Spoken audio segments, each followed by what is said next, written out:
Bon, salut à tous, c'est Sturi. Survivor Series, c'était dans la nuit du dimanche 24 novembre au lundi 25 novembre, et je peux vous dire que c'est une soirée que je suis pas prêt d'oublier. Pour la première fois de l'histoire, les Survivor Series organisaient un bataille de brand entre Monday Night Raw, SmackDown et NXT. On avait eu toute une construction à base d'invasion. Mon avis sur le sujet, vous le connaissez, j'ai fait le Sturistradamus. Si vous l'avez pas vu, allez le voir, on rigole bien. Et à l'inverse de beaucoup de monde, j'avais très peu de hype sur la teneur du pay-per-view.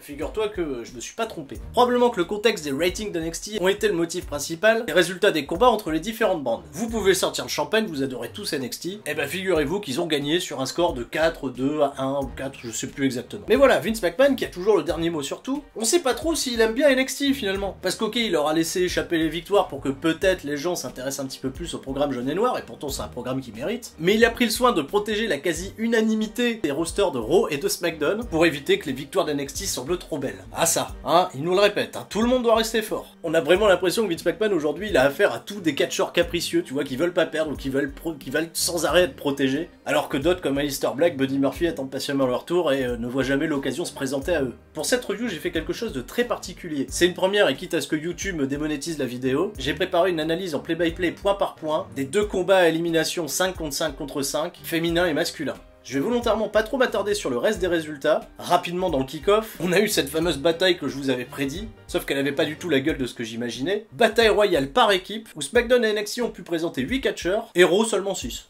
On sait pas pourquoi. Voilà, Raw, vous êtes privé de 2 catcheurs. Rien de bien fabuleux et c'est vraiment pas un truc notable. Victoire de Dolph Ziggler et Bobby Roode parce que peut-être ils méritent, on n'en sait rien. Et SmackDown est le premier à alimenter son compteur pour la soirée. Match également annoncé en dernière minute, le championnat Cruiserweight défendu par Lio Rush, qui représente par conséquent NXT, contre 2 anciens catcheurs de 205 Live qui ont été draftés à Raw et à SmackDown, à savoir Akira Tozawa et Kalisto. Rien à redire sur le combat si ce n'est que le public ne s'investit pas véritablement à hauteur des efforts qui sont produits sur le ring. Lio Rush va conserver, c'est pas forcément notable, mais c'est le premier point au compteur pour NXT. Enfin, l'ultime déception, le triple threat par équipe est déplacé dans le kick-off. Les Viking Raiders vont battre Undisputed Era et le New Day dans un combat bien plus qu'honnête qui va réussir à embarquer ce public du kick-off qui est toujours un petit peu frileux. A noter que pour ces triple threat tag, on avait 3 catcheurs en même temps dans le ring et les règles du triple threat match plus ou moins bien appliquées. Victoire des Viking Raiders qui égalise donc pour Raw un partout. Et alors qu'on sent que la compétition pour la suprématie des brands va être particulièrement agitée, il est temps pour moi de vous analyser point par point le 5 contre 5 féminin qui était une purge de cohérence et probablement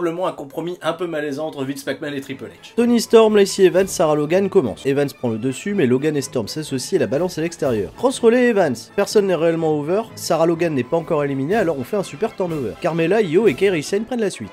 Io et Kairi reproduisent leur stardom de NXT, Carmella veut attirer leur attention, ça marche pas, elle se prend des bains des japonaises. Pas contente, elle fait le tag à Dana Brooke, qui va regarder l'action aussi passivement qu'un arbitre, quand Yoshirai et Kairi Sane reproduisent leur spot de la stardom. Dana Brooke passe son Swanton, mais vu que pour Vince McMahon, c'est qui Dana Brooke? Ça sera qu'un compte de 2. Le relais est alors passé à Evans pour SmackDown. Io tag Candice, Evans lui parle mal, Candice réplique par des calottes, Asuka qui a tagué Kairi tente de s'imposer mais Candice garde l'avantage. Candice élimine presque Evans, elle passe la main à Rhea Ripley pour une grosse pop, Rhea sort Evans avec un dropkick, mais attention, Asuka derrière toi avec un flying armbar. Ouf, Bianca vient à la rescousse. Nati calme Bianca avec sa discus clothesline, Nikki case la purge sur Nati, c'est le bordel, tout le monde rentre et fait nimp, Charlotte plie Yoshirai avec un spear de l'espace, Carmella porte un super kick du diable à Candice, tout le monde fait des trademarks, même Sarah Logan qui tente un truc chelou. Finalement, c'est Sacha qui reste la seule debout parce que c'est la cousine de Snoop Dogg. Pendant ce temps, NXT est en sueur. Candice et Io semblent agoniser. Io porte certainement les séquelles du Wargames de la veille où elle a claqué le moonsault de la décennie depuis le haut de la cage. La spear de Charlotte l'a certainement achevé. Pour Candice, c'est infirmerie suite au super kick de Carmella, qui vaut certainement bien plus que celui des Young Bucks, même avec une chaussure cloutée car à un moment, c'est quoi des Young Bucks? Candice et Shirai escortés backstage. Le match se poursuit, les capitaines sont dans le ring, Ripley, pourtant la plus over, dans un contexte qui laisse sous-entendre que NXT c'est les top babyface underdog, refuse la confrontation pour passer la main à Belair sous les huées du public. Charlotte laisse Sarah Logan pendant que Nikki remplace Sacha. Nikki attaque Tony Storm qui n'a rien demandé et oublie que Bianca est la femme légale sur le ring. Schoolboy avec l'aide des cordes et de Rhea Ripley, parce que oui, NXT, les babyface underdog gentils réduits à 3 contre 10 vont bien évidemment gruger pour éliminer Nikki Cross, qui était certainement la plus grosse menace du Women's Wrestling Game. Tout le monde doit rester fort. Confusion dans le public, confusion dans ma tête, Vince reste serein, Triple H ne pige rien. Carmella est de retour, ciseaux de tête sur Bianca Belair, super kick sur Sarah Logan, donc il ne vendra que 13 secondes, des os pas des os Candice, Sarah nique le game même si... C'est qui Sarah Logan? On reste cohérent jusqu'au bout. Sarah bute les 3 meufs NXT. On ne l'a jamais vu autant depuis 6 mois. Elle se fait cependant contrer par Belair, qui en un fort rare mais un fort 50, parvient à l'éliminer. Merci Sarah, mais ça raccroche.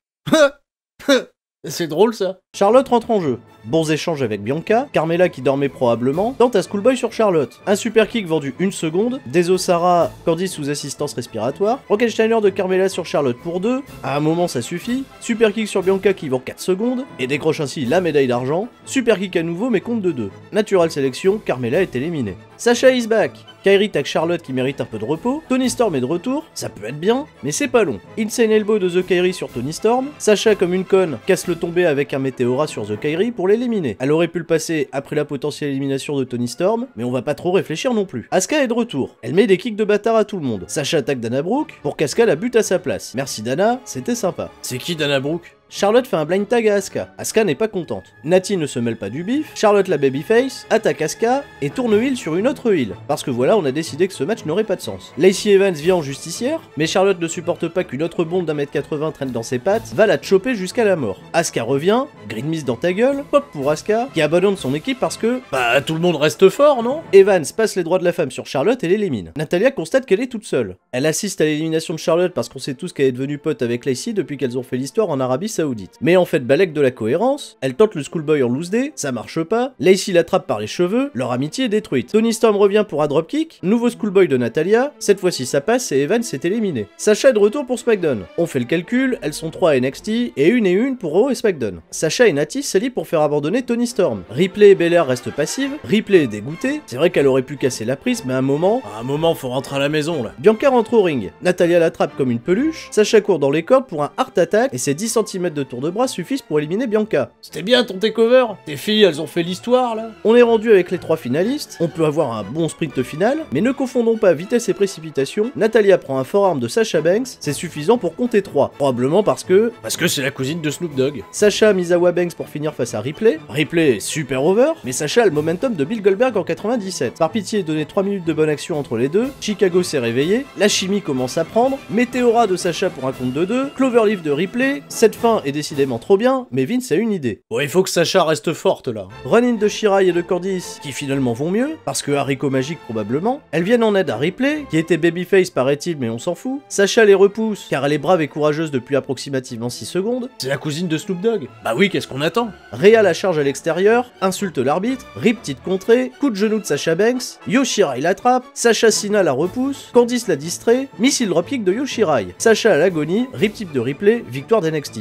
Le public applaudit mais ne comprend rien, Sacha a tourné face, Yo et Candice qui sont censés se détester ont mené le complot du siècle, Rhea Ripley perd 4 points d'overness même en gagnant. Faut impérativement protéger Sasha Banks hein. Mais bon, on s'en fout, c'est la bonne équipe qui a gagné. Petit passage backstage avec Kevin Owens qui attire l'attention forcément de Seth Rollins vu son implication la veille dans le pay-per-view NXT TakeOver War Games où Owens avait fièrement revêti les couleurs de NXT. Rollins lui dresse un tribunal et lui demande véritablement si sa loyauté est à Raw. Owens lui répond justement que Rollins a plus besoin de lui que lui a besoin de Monday Night Raw. Attention à ce que ce sera un indice pour nous justifier une implication très importante de Kevin Owens dans ce 5 contre 5 contre 5 qui arrivera vers la fin de ce programme. Et là si t'es spoilé tu dis bordel ce segment à quoi a-t-il bien servi? Triple Threat match, les champions intermédiaires s'affrontent. AJ Styles contre Shinsuke Nakamura contre Roderick Strong, en effet sur le papier c'est fantastique. Mais même si on est à Chicago et apparemment devant un public de connaisseurs de catch, le manque cruel de babyface dans l'équation va créer un énorme manque de hit et d'intérêt pour ce public qui aura beaucoup de mal à se chauffer. Rien à redire sur le match, hein, c'était particulièrement correct. J'ai trouvé que pour un coup Shinsuke Nakamura avait pas l'air tant en vacances que ça. Et c'est finalement Roderick Strong qui va tirer profit d'un phénoménal forearm de AJ Styles sur Shinsuke Nakamura pour choper une victoire en opportuniste. Ça fait donc 3-1-1 pour NXT qui, quoi qu'il en soit, au vu des matchs compétitifs entre les différentes brands, assure déjà la première place à NXT. Oui, le suspense, on s'en bat les couilles finalement. Bon,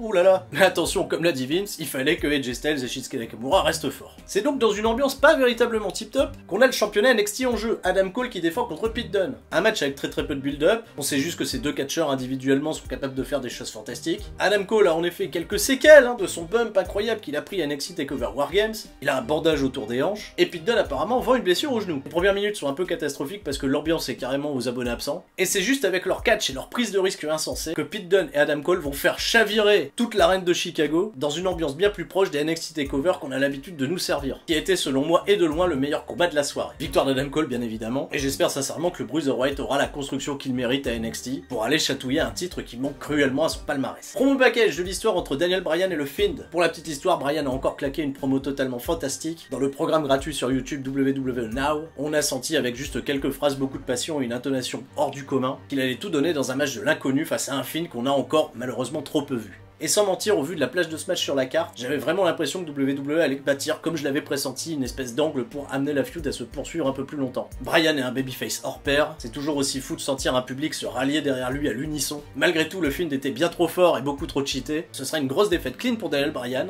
et une construction du film qui nous amènera à penser qu'il y a bien que le gros chien qui sera capable de le battre à WrestleMania. Si je suis en ordre chronologique, c'est maintenant le 5 contre 55 masculin. Mais je vais me permettre une petite originalité, je vais garder ce match pour la fin, car si vous avez apprécié l'analyse que j'ai faite du combat féminin, et au vu du nombre d'informations et de rebondissements qu'il y a eu dans ce match, il fallait que ce combat soit le main event. Rey Mysterio challenge Brock Lesnar pour le championnat WWE, un match sans disqualification avec une certaine hype, tu vois, à l'idée de voir un Rey Mysterio dans un environnement sauvage capable d'user de ses relations avec toute cette mafia mexicaine qu'il est en train de se rallier petit à petit, réussir pourquoi pas à créer l'événement, créer le feel-good moment de ces Survivor Series et battre Brock Lesnar, qui on l'a senti dans la construction de ce programme était particulièrement motivé pour l'occasion. Super clin d'œil de la part de Mysterio qui porte un masque du Joker ou peut-être de Dunk le Clown.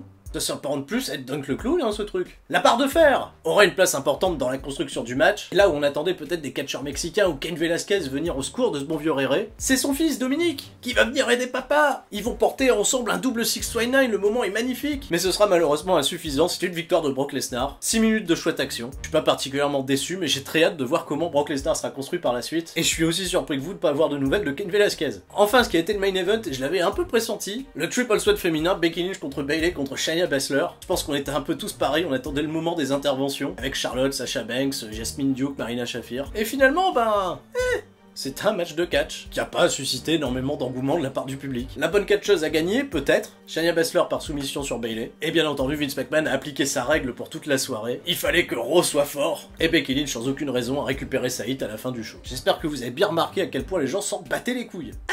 Oui, je pense que comme tout le monde à Chicago, on attendait probablement l'arrivée de Ronda Rousey pour donner un peu de sens à ce programme et justifier peut-être la position des femmes en main event. Non, dans mon cœur, le main event restera ce 5 contre 5 contre 5 masculin, qui était un véritable théâtre, des affiches de rêve, entre les catcheurs d'NXT, les catcheurs de Raw, les catcheurs de SmackDown, avec des incroyables attentes au vu de l'annonce des noms qui allaient composer l'équipe d'NXT. On allait découvrir qui allait être protégé, qui allait être mis en lumière, et je m'en vais vous raconter tout ça. Le match n'a pas démarré que le public chante Walter. C'est qui Walter? Rollins et Ciampa s'associent contre Strowman, qui les repousse avec un dropkick. Corey Graves parle alors de l'agilité effrayante pour un catcheur de ce gabarit, soit la phrase bateau répétée pour n'importe quel big man, faisons un truc un peu différent d'un coup de poing. Attendons qu'il découvre Keith Lee. Rollins en a déjà marre, il passe à McIntyre, Ciampa attaque Walter et oh bordel, Walter, McIntyre et Strowman dans le même ring. Chicago a un orgasme. Ça chante Walter, on le connaît pas, il vient d'où? Ah, c'est un pays, l'Autriche? C'est pas un oiseau? 2 contre 1 sur Strowman, c'est très efficace, donc McIntyre attaque Walter. Walter répond, Chicago explose, Walter baisse tout le monde, ring général pause, German sur McIntyre, chop sur Strowman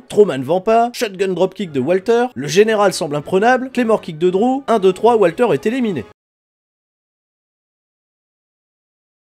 Normal, connais pas Walter. Le public chante bullshit. Tu m'étonnes, Walter vient d'être respecté comme Samoa Joe l'an dernier. Suite à ça, NXT UK sera probablement déprogrammé, et que WXW va organiser un show hommage. Damien Prieur, qui s'en bat les couilles, vient au ring, pour calmer Strowman et McIntyre, qui relaient respectivement à Shorty G et Ricochet pour le catch 2.0. Chaos Theory de Gable, c'est bien trop joli que ça en cache quelque chose. Matt Riddle fait le tag, et monte des superbes échanges avec Gable, Ciampa tag Riddle, Ricochet bicyclette ta mère sur tout le monde, relais à Owens, qui hésite entre Frog Splash sur son pote de la veille Ciampa, ou sur Shorty G que personne n'aime. Il saute sur Gable et l'élimine. Normal, Gable n'a certainement plus rien d'intéressant à nous montrer. Pendant que Michael Cole s'interroge sur la loyauté d'Owens, on découvre que toutes les structures européennes s'organisent pour aller choper Vince et venger Walter. Roman Reigns rentre au ring, mais Corbin n'est pas d'accord. Owens super kick sur Roman Reigns pour une bonne pop. Teneur sur Corbin à l'extérieur. Ciampa passe son DDT sur Owens et l'élimine. Parce que bon, pourquoi pas chier vraiment l'amitié d'un jour entre Ciampa et Owens en l'éliminant sur un bet move. Pendant que Chicago est consterné, que NXT sont les babyface le moins crédible de la planète depuis Orton en 2004, le Québec contacte la VXV pour faire la première partie du show hommage à Walter avec un tribute to Kevin Steen.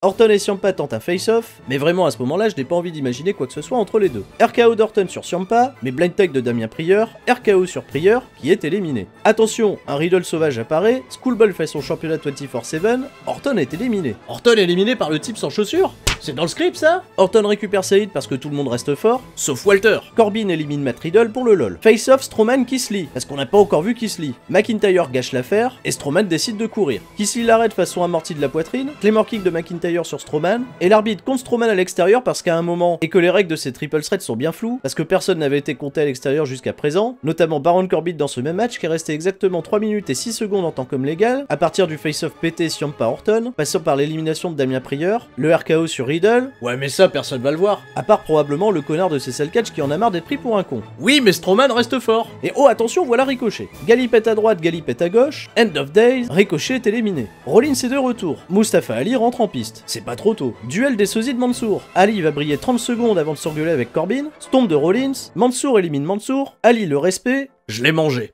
Chance CM Punk, c'est pas trop tôt. Reigns élimine McIntyre parce qu'à un moment faut avancer. Échange entre Rollins et Roman Reigns, c'est toujours bien. Ciampa passe le DDT, mais attention Ciampa, le gros chien est sur son terrain. Superman Punch, les deux hommes restent au sol. Keith Lee est chaud pour le tag. Corbin intervient, c'est intelligent. Il réveille gentiment Roman Reigns pour reprendre le tag. Il a Ciampa dans le choc slam.